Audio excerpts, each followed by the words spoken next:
Vítam vás v mojom prehľade za minulý mesiac. Stalo sa veľa zaujímavých vecí z tech sveta. Google predstavil vylepšenú verziu svojej umelej inteligencie Gemini 5.1.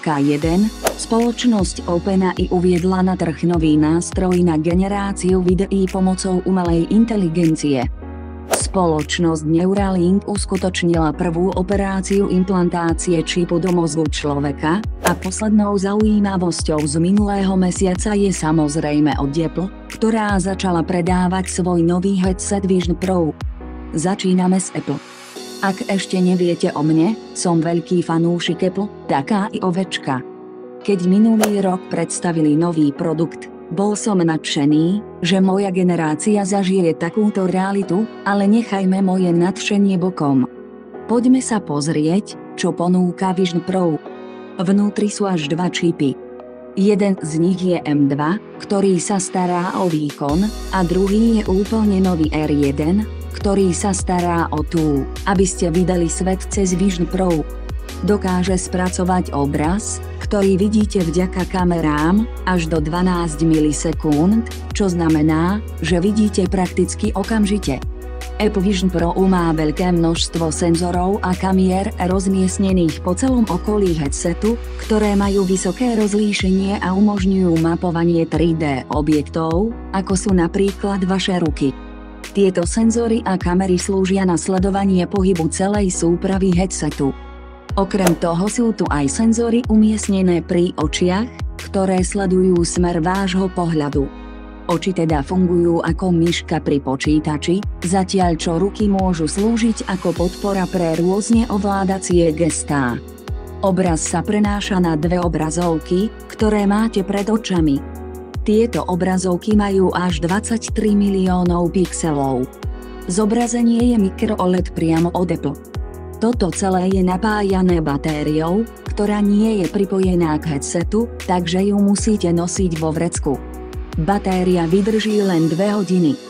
YouTuberi zistili, že kábel batérie sa dá odpojiť a tam nie je USB-C konektor, aby ste boli schopní vymeniť za hociakú batériu. Apple sa rozhodol použiť svoj vlastný konektor a ako by tu nestačilo, bokové časti headsetu majú takmer také isté konektory. Tu sa nebude páčiť Európskej únii, ktorá chce, aby bolo všade USB-C. Možno práve preto Vision Pro nie je dostupný v únii. Apple Vision Pro stoja najmenej $3,500 a najviac môžete zaplatiť približne $5,000. Spoločnosť Neuralink Elona Muska uskutočnila prvú implantáciu svojho čipu do mozgu prvého človeka, ktorý mal umožniť ovládanie počítača iba pomocou myslenia. Čip funguje vďaka elektródam, ktoré sú zavedené do vášho mozgu a potom sledujú mozgovú činnosť a aktivitu. Čip nemá žiadny výpočtový výkon, takže všetky údaje z mozgu posiela do externého zariadenia. Čip sa nabíja bezdrôtovo cez kožu. Čip sa volá telepaty a má dokázať vykonávať oveľa viac než len ovládanie počítača. Má pomôcť ľuďom s rôznymi postihnutiami. Elon hovorí, že v budúcnosti bude tento čip schopný pomôcť ľuďom na vozíku naučiť sa chodiť. Ďalej tvrdí, že osoby s týmto čipom budú schopné komunikovať s inými ľuďmi, ktorí majú tiež tento čip, a tu prostredníctvom mysle. Otázne však je, koľko ľudí bude ochotných nechať si takýto čip implantovať do mozgu, pretože táto myšlienka môže byť pre mnohých dosť sci-fi. Osobne si tu neviem predstaviť. OpenAI predstavila vlastný model s názvom Sora na generovanie videí. Funguje tu podobne ako keď používate ChatGPT. Vy napíšete nejaký príkaz a on vygeneruje minútové video, ktoré vyzerá ako skutočné, ako by ho vytvoril normálny človek.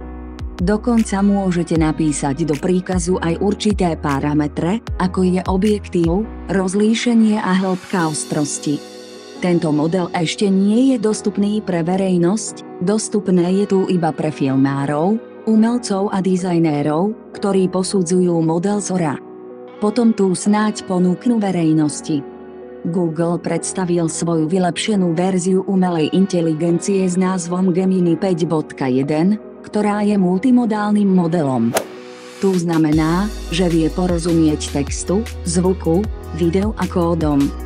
Existujú rôzne verzie Gemini, Gemini Nano, ktorý sa bude využívať v mobilných zariadeniach ako asistent, Gemini Pro, ktorý bude využívaný na chatboty napríklad v Google Bard, a Gemini Ultra, ktorý bude určený na firemné účely. Model Gemini prekonal model ChatGPT-4 vo väčšine testov, ktoré sa používajú na testovanie umelej inteligencie.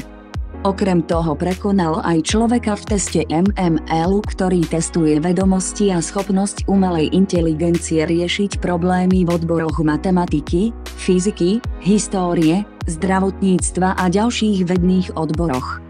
Model Gemini Ultra dosiahol skóre 90%. Dúfam, že ste sa niečo dozvedeli z tohto videa a ak chcete získať viac informácií o témach, ktoré sme v ňom preberali, odkazy sú v popise videa. Ahoj na budúce.